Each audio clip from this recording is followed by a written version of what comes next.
Hello and welcome to another MOOG demo library. In today's video we're going to be exploring Spectravox. Spectravox is unique in that it straddles the line between instrument and processor, and in this example we're going to be exploring using Spectravox to achieve physical modeling sounds. Now typically physical modeling is achieved digitally, and we're going to do it in the analog realm, and that means in certain ways it's less flexible, but it's also going to offer some unique tones that simulate struck percussion, things like marimbas or xylophones, things in that area. And to accomplish this, we're going to be using the gate outputs to ping the filters on Spectravox while at full resonance, and this will allow us to get a tone out of the filters. So for this example, we're going to be using grandmother to control Spectravox, but you can use any keyboard that has a CV gate outputs to achieve the same thing. And I'm going to begin by turning the VCA mode to on Spectravox. I'm going to patch the gate output of grandmother into the trigger input. You might be asking why I'm triggering the envelope when I've just turned the envelope off, and I will show you in a moment. But we're going to then take the EG output and we're going to patch it to the program input so we can use this gain control. And then I'm going to go ahead and patch the program output into the carrier input. Now what I've done here is I've replaced the oscillator feeding the filter bank with the envelope output, and I have the gain control to allow me to kind of increase the amplitude of that envelope. But what I want here is the rising edge of my envelope and then a soft falling edge so that I just ping the filter on the rising edge, and that will kind of keep me in sync with my trigger pattern. I can also use the decay control to control a little bit of the trigger pulse that is pinging the filter.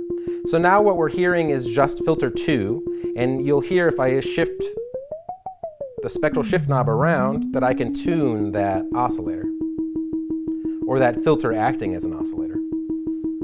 So now I'm going to go ahead and I can stack extra bandpass filters on top of filter 2.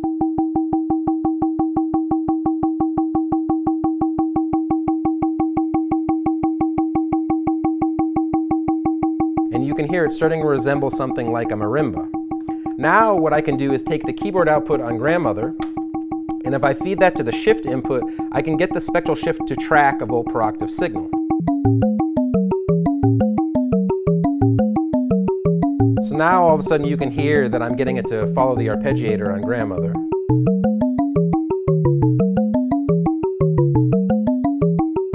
If I just go back to filter 2, you can hear I can get a really pure sine wave sound out of that.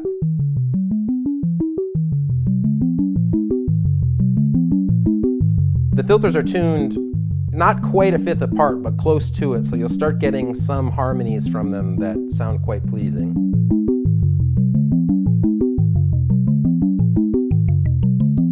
You can hear that using band 10 we can get a little bit of a transient out of our sound.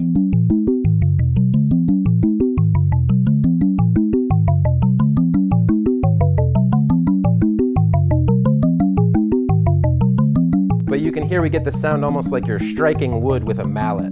And then we can use the spectral shift to offset where our pitches are happening. So we can retune that sequence. I can also use the shift LFO to get a little bit of vibrato out of this signal by just turning it up ever so gently.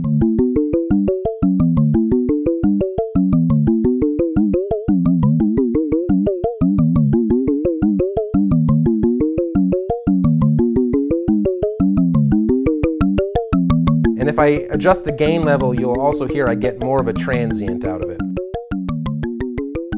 And if it's too much, you can also roll some of that back by lowering the 10 band.